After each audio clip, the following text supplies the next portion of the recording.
जय श्री सीताराम मित्रों। श्रद्धालु श्रोता बंधुओं, श्रद्धालु माताओं, देशवासियों, वंदनीय भक्तजन, सभी सनातन प्रेमी बंधुओं, भगवान शिव अनादि परब्रह्म है। ये नाम और रूप की महिमा के कारण अलग अलग रोग भजते रहते हैं। नाम और रूप की महिमा के कारण इन्हें अलग अलग रूप लोग भजते रहते हैं। श्रीमद् भागवत में कहा है, एक श्लोक आता है 8वें स्कंद का 14वें अध्याय का 10वां। स्तूय मानो जनई रे भिर माया नाम रूपया विमोहितात्म भिर नाना दर्श नयन च दृश्यते। नाम और रूप की माया से मनुष्यों की बुद्धि विमूढ़ हो रही है। नाम और रूप, इन दो चीज़ों की माया से मनुष्यों की बुद्धि विमूढ़ होती है। विमूढ़ माने एक तरह से कहें कि स्थिर नहीं है। नाम, हम जैसे किसी एक ही वस्तु का कोई एक नाम रखता है, कोई दूसरा, एक वस्तु के सैकड़ों नाम रहते हैं। इसी तरह से परब्रह्म परमात्मा का कोई एक नाम तो होता है नहीं, अनेकों नाम हैं, अनेकों रूप लोगों ने बना रखे हैं। उससे उनकी बुद्धि विमूढ़ हो जाती हो रही है। इसलिए वे अनेक प्रकार के दर्शन शास्त्रों से महिमा तो भगवान भोलेनाथ की ही गाते हैं। अनेक दर्शन शास्त्रों से और शास्त्रों से महिमा तो भगवान की ही गाते हैं, लेकिन उनके वास्तविक स्वरूप को नहीं समझते। नाना दर्शनैन से दृश्य थे।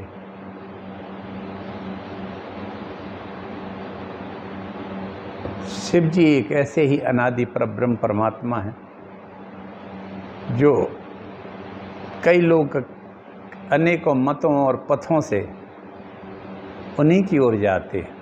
सभी मत और पथ वहीं जाते हैं, और हमारा ये जीव इस संसार चक्र में भटकता रहता है। हम भी नहीं पहुंच पाते हैं, कोई नहीं पहुंच पाता है। आइए हम इस संसार चक्र से भटकने से बचने के लिए शिव की शरण में चलें। मैं शिव महापुराण कह रहा हूँ और कथा चल रही है इस समय वायवीय संहिता में।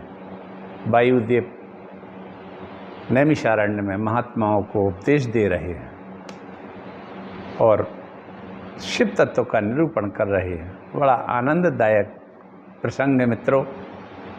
हम सब आइए इसको सुने। मैं ये कथा टीकमगढ़ मध्य प्रदेश से कहता हूँ। मैं राजेंद्र मिश्रा, रिटायर्ड चिकित्सा अधिकारी हूँ। मेरा फ़ोन नंबर है 9981870134। तो हमारा यूट्यूब चैनल है हरि बोल डॉक्टर राजेंद्र मिश्रा। इसके ऊपर जाकर मेरे पिछले निरंतर 3 वर्ष से कहने वाले सभी वीडियो आप सुन सकते हैं। चलिए एक छोटा सा भजन करते हैं, छोटा सा एक मंगलाचरण करते हैं, इसके बाद कथा कहते हैं। समय का उपयोग करें। नमोस्तु रामाय सा लक्ष्मणाय दिव्य चित्तस्यै जनकात्मजाय। नमोस्तु रुद्रेन्द्रियमानिलेभ्यो नमोस्तु चंद्राग्नि मरुद्गणेभ्यः। जगमंगल गुण ग्राम राम के दानि मुकुट धन धर्म धाम के। जग मंगल गुण ग्राम राम के, दानी मुकुट धन धर्म धाम के। अखंड मंडलाकारं व्याप्तं येन चराचरं, तत्पदं दर्शितं येन तस्मै श्री गुरुवे नमः। वक्रतुंड महाकाय को सूर्यकोटि समप्रभा, निर्विघ्नं कुरु मे देव सर्वकार्येषु सर्वदा। नारायणं नमस्कृत्य नरं चैव नरोत्तमं, देवीं सरस्वतीं व्यासं ततो जयमुदीरयेत्। ओम नमो देव्यै महादेव्यै शिवायै सततं नमः। नमः प्रकृत्यै भद्रायै नीता प्रणतः अस्मताम्। एक छोटा सा भजन है शिव जी का, उसको अपन कहते हैं, शिव का ही कथा भजन है और शिव पुराण अपन हम सब सुन रहे हैं। तो आइए एक छोटा सा शिव जी का भजन भी हो जाए और अपनी कथा को आगे बढ़ाते हैं। शंकर तेरी जटा में, शंकर तेरी जटा में बहती है गंगाधारा। शंकर तेरी जटा में बहती है गंगाधारा। काली घटा के अंदर जिमि दामिनी उजारा। काली घटा के अंदर जिमि दामिनी उजारा। शंकर तेरी जटा में, शंकर तेरी जटा में, शंकर तेरी जटा में, शंकर तेरी जटा में बहती है गंगाधारा। शंकर तेरी जटा में बहती है गंगाधारा। काली घटा के अंदर, काली घटा के अंदर जिमि दामिनी उजारा। शंकर तेरी जटा में गल मुंड माल राजे, शशि भाल पर विराजे। गल मुंड माल राजे, शशि भाल पर विराजे। गल मुंड माल राजे, शशि भाल पर विराजे। डमरू निनाद वाले, डमरू निनाद वाले कर में त्रिशूल धारा। शंकर तेरी जटा में बहती है गंगाधारा। शंकर तेरी जटा में बहती है गंगाधारा। काली घटा के अंदर जिमि दामिनी उजारा। शंकर तेरी जटा में मृग चर्म बसन धारी। वृषराज पर सवारी, मृग चर्म बसन धारी। वृषराज पर सवारी, निज भक्त दुख हारी, निज भक्त दुख हारी। कैलाश पर बिहारा, निज भक्त दुख हारी। कैलाश पर बिहारा। शंकर तेरी जटा में, शंकर तेरी जटा में बहती है गंगाधारा। शंकर तेरी जटा में काली घटा के अंदर, काली घटा के अंदर जिमि दामिनी उजारा। शंकर तेरी जटा में दृग तेज राशि, दृग तेज राशि। कटिबंध नांग फांसी, दृग तेज राशि कटिबंध नाग फांसी, मैया है संग दासी सब विश्व के आधारा। शंकर तेरी जटा में बहती है गंगधारा, शंकर तेरी जटा में बहती है गंगधारा। काली घटा के अंदर, काली घटा के अंदर जिमिदामिनी उजारा। शंकर तेरी जटा, शिव नाम जो उचारे, शिव नाम जो उचारे सब दोष पाप टारे।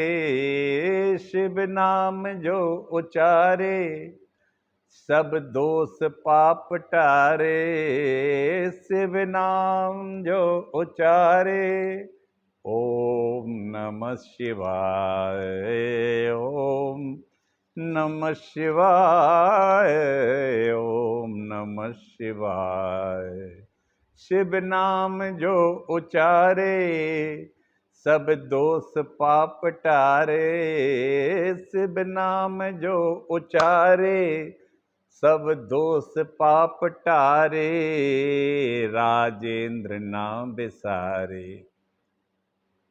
ब्रह्मानंद ना विसारे।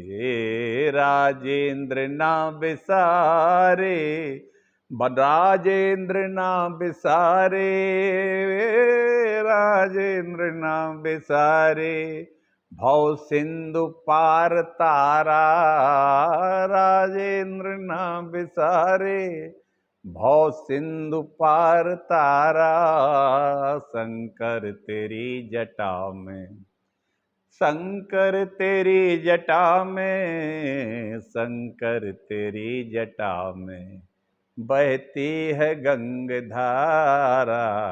काली घटा के अंदर, काली घटा के अंदर, काली घटा के अंदर जिमिदामिनी उजारा। काली घटा के अंदर जिमिदामिनी उजारा। शंकर तेरी जटा में बहती है गंगधारा। सारे जहां के मालिक तेरा ही आसरा है। सारे जहां के मालिक तेरा ही आसरा है। राजी है हम उसी में, राजी है हम उसी में जिसमें तेरी रजा है। राजी है हम उसी में जिसमें तेरी रजा है। सारे जहां के मालिक तेरा ही आसरा है। सारे जहां के मालिक तेरा ही आसरा है। शंकर तेरी जटा में बहती है गंगधारा। शंकर तेरी जटा में बहती है गंगधारा। शंकर तेरी जटा में। ओम नमः शिवाय। अब पहले कल्प में प्रलय हुई, जब पहला कल्प ब्रह्मा जी के द्वारा जो काल निर्णय हमने अभी कहा था, एक कल्प में प्रलय हो जाती है, और जब एक कल्प पूरा हो जाता है तो उसके बाद फिर सृष्टि की संरचना होती है। तो जब पहले कल्प में प्रलय हुई तब महापवन के सारे वृक्ष आदि नष्ट हो गए और त्रिलोकी तिनके के समान जलकर भस्म हो गई। पीछे वर्षा होने से सारा जगत फिर सागर रूप हो गया। ब्रह्म नारायण, ब्रह्मा जी जो है नारायण रूप में मिलकर जल में शयन कर गए। आपो नारा इति प्रोक्ता आपो वै नर सूनवः अयनम तस्ता यस्मात्तेन नारायण स्मृता। जल को संस्कृत में नार भी कहते हैं। नरसून भी जल ही, जिस कारण से कि वे जल उसके रहने के स्थान है, इसीलिए उसे नारायण कहते हैं। अयन स्थान को कहते हैं। जल में निरंतर शयन करने के कारण ब्रह्मा जी भगवान श्री हरि में विलीन हो जाते हैं और प्रलय पर्यंत जल स्थायी रहते हैं। फिर इस सृष्टि की रचना को फिर शुरू करते हैं, प्रारंभ करते हैं। इस तरह से 7 स्वयंभू आदि 7 सावरणी आदि, इनमें सब वैवस्वत मनु बरतता है। आजकल आप लोग पढ़ते होंगे, सुनते होंगे, ये वैवस्वत मनवंतर चल रहा है। इस वैवस्वत मनवंतर में सावरणी हुए मनु और 7 हुए हैं सावरणी। सावरणी का मतलब होता है एक से वर्ण वाले। अब ये सावरणी क्या है? सूर्य के पुत्र सावरणी संज्ञा के पुत्र थे और छाया संज्ञा के पुत्र थे सावरणी, जो अपने बड़े भाई वैवस्वत मनु जैसे दिखाई देते थे। पिता चूंकि एक ही थे, इसलिए उनको सावर्ण कहा गया है। और ये 7 सावरणे हुए हैं जो मनवंतरों के स्वामी हुए। एक मनवंतर 71 चतुर्युगी का होता है मित्रों। 71 बाद जब 4 बार ये युग निकल जाते हैं तब एक मनवंतर होता है। ये 30 करोड़ 67 लाख और 20,000 वर्ष का होता है एक मनवंतर मानव वर्ष से। ये मैंने अभी पिछले अध्यायों में कहा। अब प्रलय में तो अग्नि ने सब स्वाहा कर दिया, फिर जल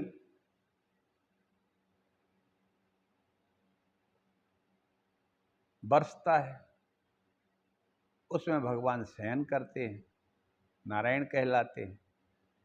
7 स्वयंभू आदि 7 सावरणी आदि, इनमें वैवस्वत मनु वर्तता है। शिव योग में निद्रा में सोए वैकुंठनाथ को जनलोकवासी देवता प्रातः काल हाथ जोड़कर स्तोत्रों से जगाते हैं।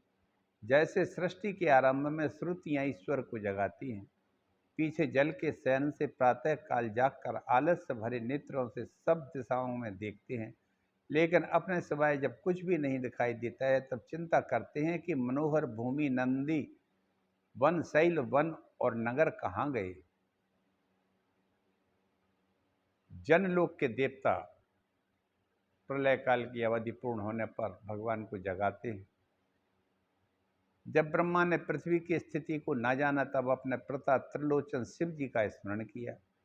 शिव जी के स्मरण मात्र से धरणीपति ने जान लिया कि पृथ्वी जल में मग्न हो गई है। तब अमित तेजस्वी बराह रूप को धारण किया, जिनकी देह महापर्वत के समान, महामेघ के समान, शब्द दृढ़ और गोलाकार, अंग घने कंधे, पीन भीषण जंघा, अग्रभाग तीक्ष्ण, खुरमंडल, स्कंद, कान उज्ज्वल, कर्ण, श्वास निश्वास से प्रलय काल के जल को क्षुभित करती हुई इस फुरायमान केशों की छटा से कपूल और स्कंद युक्त, जिनकी शोभा ऐसी थी मानो मेघ में बिजली शोभित थी। इस प्रकार ब्रह्मा जी बड़े बराह रूप को प्राप्त हो पृथ्वी के उद्धार के निमित्त पाताल में प्रवेश कर गए। उस समय वो बराह शोभित हुए लिंगाकार महेश के चरण में मूल हो। फिर वो जल में मंगनी हुई पृथ्वी को अपनी दाढ़ों के ऊपर रखकर सागर के ऊपर ले आए। उनको देखकर जनलोकवासी सिद्ध मुनि आदि प्रसन्न हो गए, उनके ऊपर पुष्पों की वर्षा करने लगे। कहने का मतलब ये है कि जलमय पूरी पृथ्वी हो गई थी। तो जल जब रसातल को ये पृथ्वी चली जाएगी, मतलब ये हुआ कि धीरे धीरे घुलते घुलते घुलते घुलते जब पृथ्वी पानी के अंदर चली जाए तो जल ही जल तो रह जाएगा, और फिर क्या है। तब बराह रूपधारी भगवान ने लीला करके इस पृथ्वी को इसी जल में व्यवस्थित किया, और जल को व्यवस्थित एक समुद्रों में किया, और इस तरह से पृथ्वी की स्थिति हुई। बराह जी उस विशाल पृथ्वी को जल पर स्थान कर अपने स्वरूप में पृथ्वी पर पर्वतों भूरादि लोकों के पूर्व की तरह कल्पना करते हुए शोभित हुए। प्रलय के महासमुद्र से निकली पृथ्वी पर विश्वकर्मा ने चराचर जगत की उत्पत्ति की।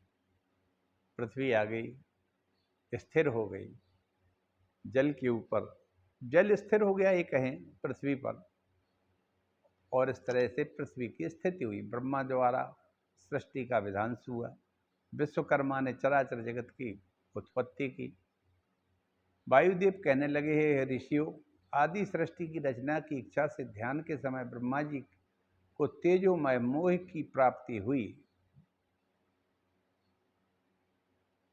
वायुदेव कहते हैं कि सृष्टि की रचना की इच्छा से ध्यान के समय, अब ये तो एक सामान्य हम लोग भी जानते हैं या महसूस करते होंगे कि सृष्टि की संरचना जब होगी तो मोह से ही होगी, बगैर मोह से सृष्टि की संरचना होती नहीं।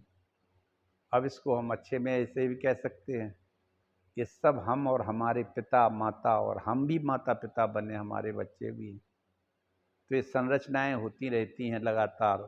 जनसंख्या, जन्म होते हैं, मृत्यु होती है, होती तो मोह के कारण ही है। मोह ना हो तो काहे को कुछ हो। तो मोह की वजह से ब्रह्मा जी को मोह होता है, और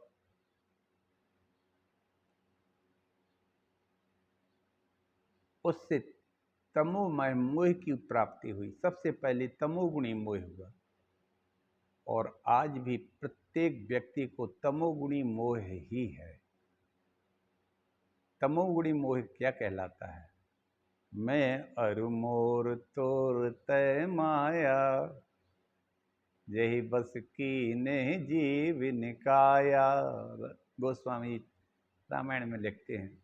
रामायण में तो बहुत सब कुछ लिख डाला है गोस्वामी जी ने।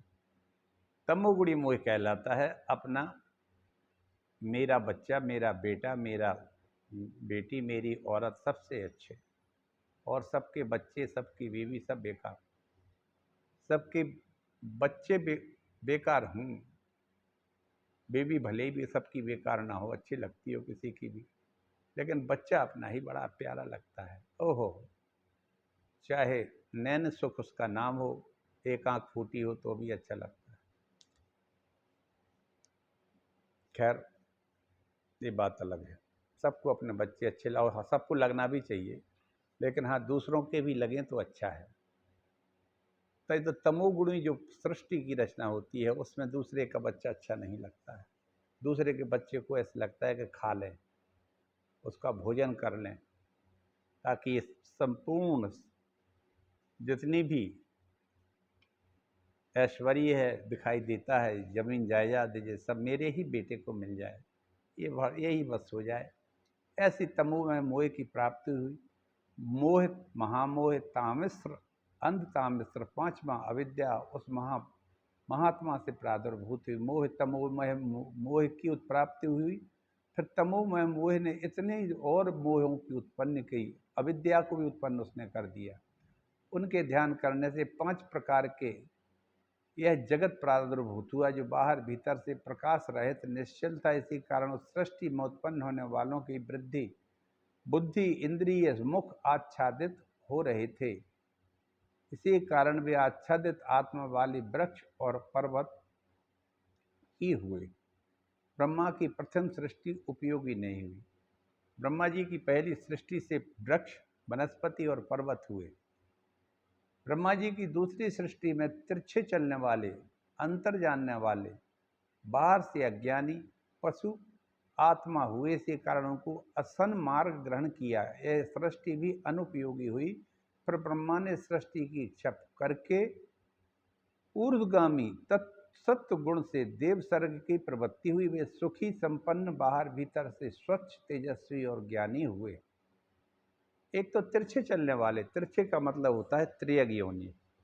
पशु ये जो आकाशगामी पक्षी होते हैं, ये त्रियग योनि में के कहे जाते हैं। इनकी भी उत्पत्ति की, लेकिन इससे भी सृष्टि नहीं बढ़ी। फिर उन्होंने देव सर्ग की उत्पत्ति की। तदोद्वद स्रोतसु व्रतो देव सर्गस्तु सात्विकी ही, केवल सात्विक देवताओं की उत्पत्ति की, ज्ञानियों की उत्पत्ति की। ततो अविध्याय तो अव्यक्त्या दर्वा तो तस्तु साधका मनुष्य नामा संजाता सर्गो दुख समुत्कटा। प्रधान के ध्यान करने से सात्विक सांसारी प्रवाह फिर उत्पन्न होता है। यह मनुष्यों की सृष्टि उत्पन्न हुई। ये अनेक प्रकार के दुख से व्याप्त थे, बाहर भीतर प्रकाश वाले थे, थोड़े तमोगुणी और रजोगुणी ज़्यादा थे। यह पांचवा ईश्वर का अनुग्रह रूप सर्ग चार प्रकार से विभक्त हुआ। चार प्रकार के मार्ग ग्रहण करने वाले सब स्त्री धन आदि के अभिमानी हुए। वे आशील खाने में तत्पर हुए। यह ब्रह्मा का पहला सर्ग है। दूसरा तन्मात्र तन्मात्र सर्ग भूत सर्ग कहा गया है। तीसरा वैकारिक है, ज्ञान कर्मेंद्रियां रूप सर्ग है। यह सर्ग जड़ प्रकृति का है। चौथा सर्ग स्थावर सर्ग है। पांचवा त्रियग योनि सर्ग है। छठवां ऊर्ध्व स्रोता है जो देव सर्ग है। सातवां मनुष्यों का स्रोत है। आठवां अनुग्रह है। नौवां कुमार सर्ग है। पहले तीन सर्ग अबुद्धि पूर्वक कहलाते हैं। पांच विकारी सर्ग बुद्धि पूर्वक प्रवृत्त हुए। अग्रे ससर्ज वै ब्रह्मा मानसानात् मनः समानस सनंदम सनकम चै विद्वांस सनातनम। सबसे पहले ब्रह्मा जी ने अपने सनंदन सनातन सनत कुमार को उत्पन्न किया। ऋभु को और सनत कुमार, ये पांचों योगी राग और अभिमान से रहित हैं, लेकिन ये सृष्टि में मन को न लगाकर तपस्या करते हैं, चले गए। इससे भी सृष्टि आगे नहीं बढ़ती है। ब्रह्मा जी ने सृष्टि रचना हेतु पुनः अधिक समय तक तप किया। बहुत समय बाद दुख से क्रोध आने के कारण आंसू गिरे। इससे भूत प्रेत पिशाच पैदा हो गए। उनको देख मोह के कारण ब्रह्मा जी को बड़ा कष्ट हुआ और उन्होंने शरीर ही त्याग दिया। तदनंतर उनके मुख से एक नील लोहित भगवान भोलेनाथ 11 रूपों में प्रकट हुए। उनसे कहा सृष्टि करो। इसे सुनकर वो रोने लगे, इसलिए उनका नाम रुद्र पड़ गया।